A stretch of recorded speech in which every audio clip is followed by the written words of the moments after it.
Right time पर right move चलते रहना ही पॉलिटिक्स है। अरविंद केजरीवाल इस चीज़ के सबसे बढ़िया एग्जाम्पल हैं।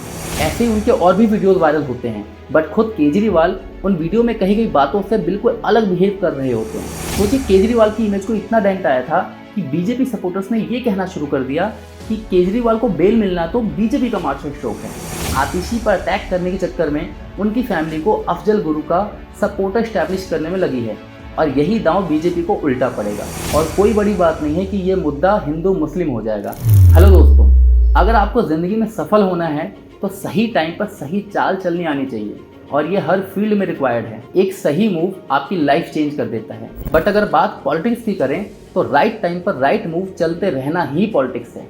ये आपको बार बार करना पड़ेगा, हर बार करना पड़ेगा। अरविंद केजरीवाल इस चीज़ के सबसे बढ़िया एग्जाम्पल हैं। सही समय पर सही मूव चलकर दिल्ली से उन्होंने कांग्रेस को तो खत्म कर ही दिया, बल्कि बीजेपी को भी समेट कर रख दिया। बीजेपी लाख कोशिश करने के बाद भी दिल्ली में जगह नहीं बना पा रही है। हर बार केजरीवाल के मूव्स ऐसे होते हैं कि बीजेपी देखती रह जाती है और इस बार भी ऐसा ही हुआ है। कब बेल मिलने के बाद। ऐसा कैसे हो सकता है? ये मैं आपको आगे वीडियो में डिटेल में बताऊंगा।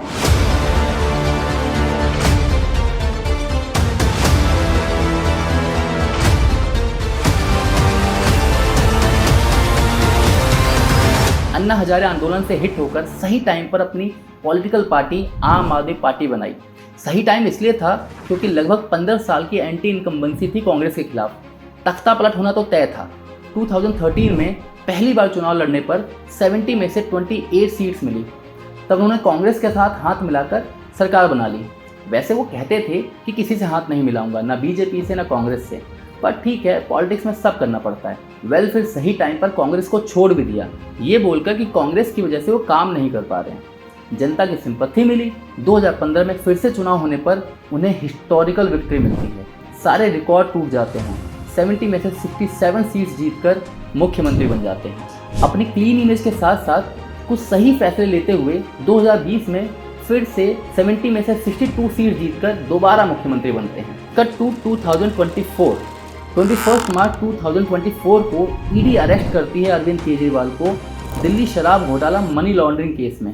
काफ़ी कोशिश करते हैं कि इस अरेस्ट को बीजेपी का अटैक और साजिश बताकर थोड़ी सिंपैथी गेन कर सकें और मई में होने वाले लोकसभा इलेक्शन में कुछ सीट जीत पाएं, बट ऐसा नहीं हो पाता है। वैसे आपको बता दूं, पहले भी लोकसभा इलेक्शंस में कोई सीट उन्होंने नहीं जीती थी दिल्ली में। जेल जाने से उनकी क्लीन इमेज को काफ़ी डेंट आता है। बीजेपी लीडर्स उनसे रेजिग्नेशन मांगते हैं, बट वो रेजिग्नेशन नहीं देते। इनकी पुरानी वीडियोस वायरल होना शुरू हो जाती है जिसमें ये कहते हैं कि किसी भी नेता को रेजिग्नेशन दे देना चाहिए अगर उस पर भ्रष्टाचार का आरोप लगे, ताकि इंक्वायरी सही से हो पाए। कि अगर कोई भ्रष्टाचारी भ्रष्टाचार करे तो उसको जेल होनी चाहिए, उसकी संपत्ति जब्त होनी चाहिए और उसको नौकरी से बर्खास्त किया जाए। ऐसे कानून की हम लोग मांग कर रहे थे। ऐसे उनके और भी वीडियोस वायरल होते हैं, बट खुद केजरीवाल उन वीडियो में कही गई बातों से बिल्कुल अलग बिहेव कर रहे होते हैं। लोगों ने देखा कि यार ये बोलता तो बहुत था, बट खुद उन चीज़ों को फॉलो नहीं कर रहा। इसी वजह से उन्हें सिंपैथी नहीं मिली और कोई फ़ायदा नहीं हुआ। लगभग 6 महीने जेल में रहने के बाद 13 सितंबर 2024 को केजरीवाल को सुप्रीम कोर्ट से बेल मिल जाती है।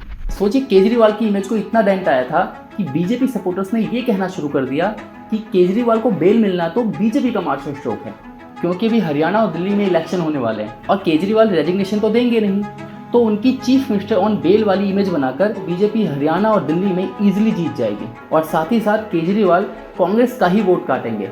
ओवरऑल बीजेपी को फायदा ही होगा। बट यहीं पर केजरीवाल वो करते हैं जो बीजेपी ने सोचा भी नहीं था। वो अपना रेजिग्नेशन अनाउंस कर देते हैं। 2 दिन के बाद, आज से 2 दिन के बाद मैं सीएम की कुर्सी से इस्तीफा देने जा रहा हूं और मैं तब तक सीएम की कुर्सी पे नहीं बैठूंगा जब तक जनता अपना फैसला ना सुना दे। देखिए, फैक्ट ये है कि उनका रेजिग्नेशन एक अच्छा मूव ही नहीं बल्कि उनकी मजबूरी भी है, क्योंकि भले सुप्रीम कोर्ट ने उनको बेल दे दिया हो, बट उन पे इतने सैंक्शंस लगा दिए हैं कि उनका सीएम बने रहने का कोई फायदा ही नहीं है। वो किसी पेपर को साइन नहीं कर सकते, ऑफिस नहीं जा सकते। ऊपर से कोर्ट ने उनके अरेस्ट को सही ही ठहराया है, तो अगर फिर भी रिजाइन नहीं करते तो शायद उनका पॉलिटिकल करियर ही खत्म हो जाता। बट स्टिल किसी ने ये एक्सपेक्ट नहीं किया था कि वो रिजाइन करेंगे। बीजेपी शॉक तो थी उनकी इस अनाउंसमेंट से, बट उनको इस सिचुएशन को टैकल भी तो करना था। तो उन्होंने ये कहना शुरू कर दिया कि वो अपनी पत्नी को चेयर दे देंगे। और ऐसा इसलिए भी अंदाज़ा लगाया गया क्योंकि जब केजरीवाल जेल में थे तो आम आदमी पार्टी सुनीता केजरीवाल, जो कि अरविंद केजरीवाल की पत्नी हैं, उन्हें काफ़ी प्रमोट भी कर रही थी, काफ़ी एक्टिव नज़र आ रही थी उनकी पत्नी। अनाउंसमेंट के 2 दिन बाद जब केजरीवाल रिज़ाइन करते हैं तो एक और अनएक्सपेक्टेड मूव चलते हैं। वो किसी और को नहीं बल्कि आतिशी मार्लेना सिंह को नेक्स्ट सीएम अनाउंस कर देते हैं, और यही था इनका बेस्ट मूव। कैसे, बताता हूँ। देखिए, आतिशी को सीएम बनाकर सबसे पहले तो उन्होंने अपनी पार्टी के बाकी कंटेस्टेंट जैसे कैलाश गहलोत, सौरभ भारद्वाज, गोपाल राय, इन सबको चुप करा दिया, क्योंकि आतिशी एक सिंगल फीमेल कंटेस्टेंट थी और उनको सीएम बनाने से फीमेल वोट सिंपैथी मिलेगी, ये बताकर बाकियों का ट्रस्ट गेन कर सकते हैं और पार्टी में बगावत नहीं होगी। सेकंड, आतिशी मनीष सिसोदिया और अरविंद केजरीवाल दोनों की काफ़ी करीबी मानी जाती हैं, तो वो हमेशा कंट्रोल में रह पाएंगी। मैं आज ये ज़रूर कहना चाहती हूँ कि दिल्ली का एक ही मुख्यमंत्री है और उस मुख्यमंत्री का नाम अरविंद केजरीवाल है। थर्ड, आप ये वीडियो देखिए। दिल्ली की मुख्यमंत्री एक ऐसी महिला आतिशी मार्लेना जी बनने जा रही हैं जिनके अपने परिवार ने आतंकवादी अफजल गुरु को फांसी की सजा से बचाने के लिए एक लंबी लड़ाई लड़ी। मार्लेना, आतिशी मार्लेना का फैमिली लोगों ने अफजल गुरु के पक्ष में खूब हल्ला बोला, टेररिज्म को आगे बढ़ाया। उनके पक्ष में ये मार्लेना का फैमिली था, क्योंकि आतिशी के पेरेंट्स ने काफ़ी अपोज किया था अफजल गुरु की फांसी का और काफ़ी कोशिश भी की थी कि अफजल गुरु की फांसी रुक जाए। यही पोस्ट कई लोगों ने करना शुरू कर दिया और यही केजरीवाल चाहते भी हैं। इसके 2 फायदे हैं। पहला, विपक्ष केजरीवाल को छोड़कर आतिशी पर अटैक करने लगा, जिससे केजरीवाल को थोड़ा सांस लेने का मौका मिलेगा और वो हरियाणा इलेक्शन पर थोड़ा टेंशन दिखा पाएंगे। दूसरा, क्योंकि बीजेपी आतिशी पर अटैक करने के चक्कर में उनकी फैमिली को अफजल गुरु का सपोर्टर स्टैब्लिश करने में लगी है और यही दांव बीजेपी को उल्टा पड़ेगा। देखिए, इस बात में कोई संदेह नहीं है कि आज भी एक मेजोरिटी मुस्लिम पॉपुलेशन ये मानती है कि अफजल गुरु को फांसी नहीं होनी चाहिए थी। इसलिए मुस्लिम वोट जो खिसक कर कांग्रेस की तरफ चला गया था वो भी अब आम आदमी पार्टी को मिल जाएगा।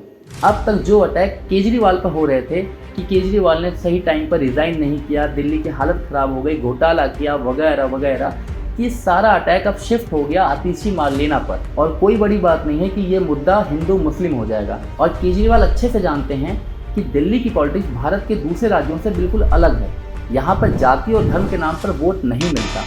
ओवरऑल बीजेपी को हर तरफ से नुकसान ही झेलना पड़ेगा। देखिए, ये एक high risk high reward move है।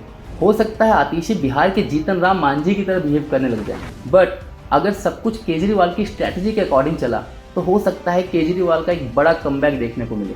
अब बीजेपी केजरीवाल की इस ट्रैप से बाहर निकल पाएगी और सिचुएशन को अपने कंट्रोल में कर पाएगी या नहीं, ये तो वक्त बताएगा।